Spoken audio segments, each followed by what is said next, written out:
కలివనం చిత్రానికి సంబంధించి సినీ దర్శకులు ఆయన రాజ్ నరేందర్ గారు మనతో ఉన్నారు. అయితే అసలు ఈ కలివనం అనేటువంటి సినిమాని అసలు యాక్చువల్ దీని కథ ఏంటి, అసలు యాక్చువల్ దానికి సంబంధించి ఎందుకు కలివనం అనేటువంటి పేరు ఎందుకు పెట్టిండ్రు? ముందుగా క్యూనిస్ యాజమాన్యానికి, క్యూనిస్ ప్రేక్షకులకి నా హృదయపూర్వక నమస్కారాలు. కలివివనం సినిమా అనేది ఎందుకు పెట్టినామంటే, కలివి అనేది మనకు సినిమా చూస్తే అర్థమవుతుందండి. క్లైమాక్స్ చిన్న సస్పెన్స్ ఏం కాదు, సస్పెన్స్ సినిమా ఏం కాదు. అంటే సినిమా ఆడియన్స్ కు చిన్న ఎగ్జైట్మెంట్ ఉండాలి కదా. సినిమా చూసినప్పుడు ఒక చిన్న ఎగ్జైట్మెంట్, వావ్ ఇది ఉందా అని ఒక చిన్న ఎగ్జైట్మెంట్ కోసం కలివి అనే ఒక పదాన్ని మేము కొంచెం హోల్డ్ చేస్తున్నాం అంతే. 21వ తారీఖు ఆల్రెడీ బ్లాస్ట్ అవుతుంది.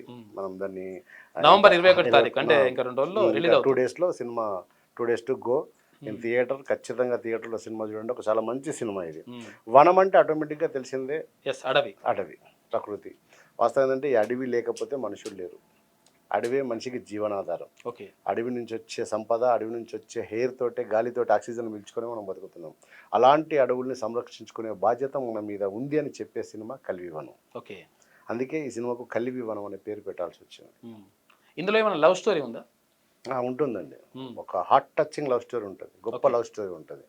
వాస్తవంగా ఇందులో హీరో కనబడతలేడు అని చెప్పకుండా హీరోని హోల్డ్ చేసినాం మేము. యాక్చువల్లీ ఇక్కడ ట్రైలర్లో కానీ ఎక్కడ కానీ చూపించట్లేదు మేము హీరోని. ఇలా అద్భుతమైనటువంటి లవ్ స్టోరీ ఉంటుంది. హీరో ఉన్నాడు. మీకు చెప్తా ఇప్పుడు హీరో గురించి. సినిమా ఏ ఛానల్ చెప్పలేదు కానీ ఇప్పుడు మీ ఛానల్లో చెప్తాను. హీరో ఎవరంటే ప్రకృతి హీరో ఇందులో. ఆ ప్రకృతిని ఒక అమ్మాయి ఎంత అద్భుతంగా ప్రేమిస్తుంది అనేది సినిమా సారాంశం.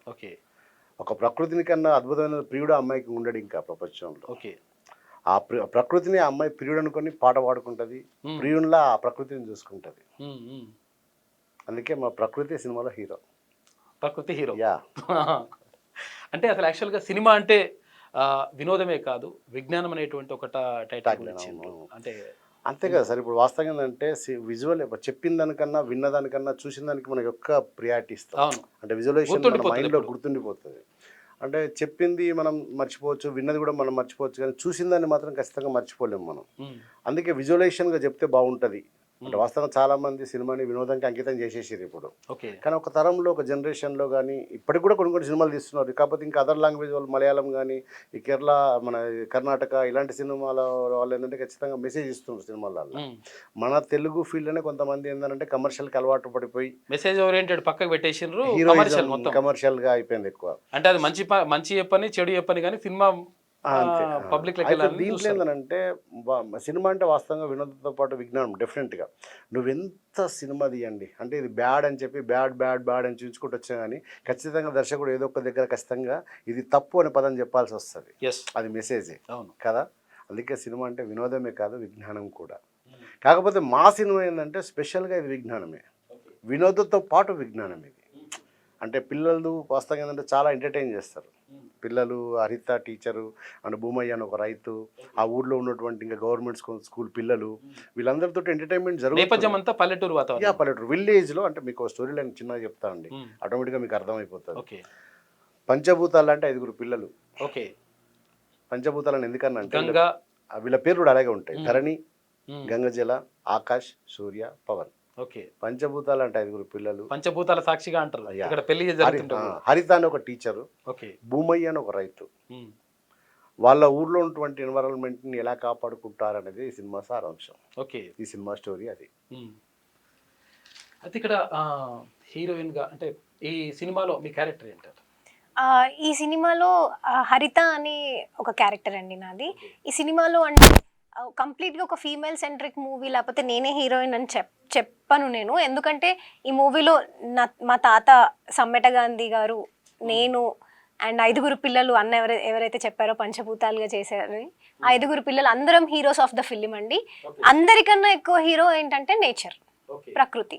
సో అంతకన్నా గొప్ప హీరోని మేము పెట్టలేము మూవీలో చెప్పాలంటే. అంతకన్నా పెద్ద స్టార్ కూడా అవసరం లేదు మాకు. Nature is the biggest hero. So biggest star అంతే. సో నాకు హరిత అనే టీచర్ అండి, టీచర్ క్యారెక్టర్ అనమాట. సో నేను రియల్ లైఫ్ లో కూడా పిల్లలకి దగ్గరగా టీచర్ గా ఉంటాను కాబట్టి ట్రూ, నాకు అది కొంచెం నాకు సింక్ అయింది, ఆల్సో ప్లస్ అయింది బేసిక్ గా మూవీకి. అంటే ఇంతకుముందు గతంలో అంటే సాంగ్స్ కి డాన్స్, అంటే డాన్స్ లో మంచి ఇక్కడ సాంప్రదాయ నృత్యం కానీ తర్వాత ఇక్కడ జానపదం కానీ రెండింటిలో మీరు మంచి పాపులారిటీ ఉంది, తర్వాత మీరు బాగా చేయగలుగుతారు. అంటే నటనకి తర్వాత ఈ డాన్స్కి ఇట్లా మీకు ఏమైనా తేడా అనిపించిందా? ఫస్ట్ అంటే డిఫరెన్స్ మేబీ నాకు ఏదైనా అన్కంఫర్టబుల్ టీమ్తోనో ఎవరైనా బయట వాళ్ళతో చేస్తే నాకు అట్లా ఏమన్నా కొంచెం టెన్షన్ గానీ అట్లా అనిపించేదేమో కానీ ఇప్పుడు మన డైరెక్టర్ అన్న రాజ్ నరేంద్ర అన్న కానీ లేకపోతే మన ప్రొడ్యూసర్స్ కానీ మ్యూజిక్ కానీ మదీన్ చేశారు, మదీన్ గారు, అందరం కూడా సమ్హౌ కనెక్టెడ్. అందరం నేను అంతకుముందు అన్నతో ఒక 10 songs దాకా చేశారు అన్న నాతోని యూట్యూబ్లో ఫోక్ సాంగ్స్ అనమాట. సో అట్లా మేము అందరం జానపదంలో కనెక్ట్ అయిన వాళ్ళమే. సో అలా నాకు చాలా కంఫర్ట్ ఇచ్చి అంటే నేను ఫస్ట్ నాకు ఈ స్టోరీ చెప్పగానే అన్న నేను చేయగలుగుతానా అన్న, నేను రిసీవ్ చేసుకొని నేను చేయగలుగుతానా, మీరు అనుకున్న క్యారెక్టర్ రాగలుగుతుందా అని డౌట్ నాకే ఉండే. అంటే నేను అడిగిన బికాస్ వాళ్ళు సాటిస్ఫై అవ్వాలి తీస్తున్నారు అంటే నాతోనంత బడ్జెట్ ఎంతైనా పెట్టి కూడా నన్ను నమ్మి తీస్తున్నారు కొత్త అమ్మాయిని అంటే. సో అది కనుక్కున్నాను, అన్న లేదు నువ్వు చేస్తున్నావు అని చెప్పి నాకు భరోసా ఇచ్చారు, చేసేసే నువ్వు బాగా చేస్తున్నావు అని.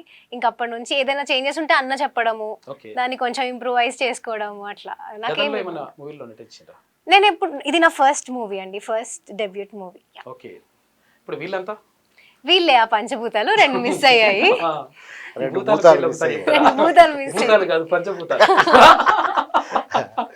చెప్పమ్మా. ధరణి. ధరణి అంటే భూమి కదా క్యారెక్టర్ నేమ్. ధరణి అంటే ఏంటి క్యారెక్టర్ ఏంటి? నా రోల్ నేమ్ ధరణి. అంటే ఒక రైతు వాళ్ళ కూతురు నేను. అండ్ ఈ మూవీలో నేను ధరణి రోల్ చేశాను కదా, నన్ను కూడా డైరెక్టర్ అలానే చూపించారు. అండ్ నేను వీళ్ళ 4 మెంబర్స్ని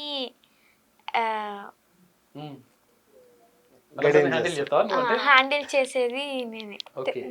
అంటే నేను ఏం ప్లాన్స్ చెప్తే వాళ్ళు అవి ఫాలో అవుతారు. పెద్ద అందరిలో ఓపిక ఎక్కువ ధరణి. ధరణి కంటే అసలు యాక్చువల్గా భూమాత అంటేనే ఓపికకు మరో పేరు కదా. నీదమ్మా? గంగజల. గంగాజల. నీ పేరు? సాన్వి పటేల్. సాన్వి పటేల్. ఓకే. గంగజల అంటే వాటర్. ఓకే. ఈ 5 పిల్లల్లో నేనే చిన్న. నేను అల్లరల్లి చేస్తూ ఉంటాను. రియల్ లైఫ్ లో కూడా నేను అల్లరల్లి చేస్తూ ఉంటాను, అందుకే నాకేం ఇబ్బంది అనిపించలేదు. నీ పేరేనమ్మా? అక్షిత. అక్షిత. ఓకే. అక్షిత ధరణి. గుణాక్షిత. గుణాక్షిత. గుణాక్షిత ధరణి. మీది? నా పేరు నిహార్. నేను సూర్య క్యారెక్టర్ చేశాను. సూర్య అంటే తెలుసు కదా అందరికీ, సూర్యుడు. మూవీలో నా క్యారెక్టర్ అంటే నాకు కొంచెం ఫోటో తీయడం చాలా ఎక్కువ ఇంట్రెస్ట్ ఉంటుంది. ఇంకా అంతే అడవిలో ఎలా కాపాడుకున్నా అందులో కొంచెం. ఏమనిపించింది అంటే అట్లా చేస్తుంటే, అంటే ఈ సినిమా చూస్తుంటే? చాలా హ్యాపీగా అనిపించింది, ఏదో నేర్చుకుంటున్నట్టు అనిపించింది. ప్రతి మూమెంట్ ఎన్విరాన్మెంట్ గురించి ఏదో నేర్చుకుంటూనే ఉన్నా ప్రతి మూవీలో, ప్రతి రోజు. ఏదో ప్రభాస్ సినిమాలో చేస్తున్నావంట? అవును సార్. ఏం సినిమా? ఫౌజీ. ఫౌజీలో చేస్తున్నావా? నడుస్తుందా షూటింగ్? నడుస్తుంది.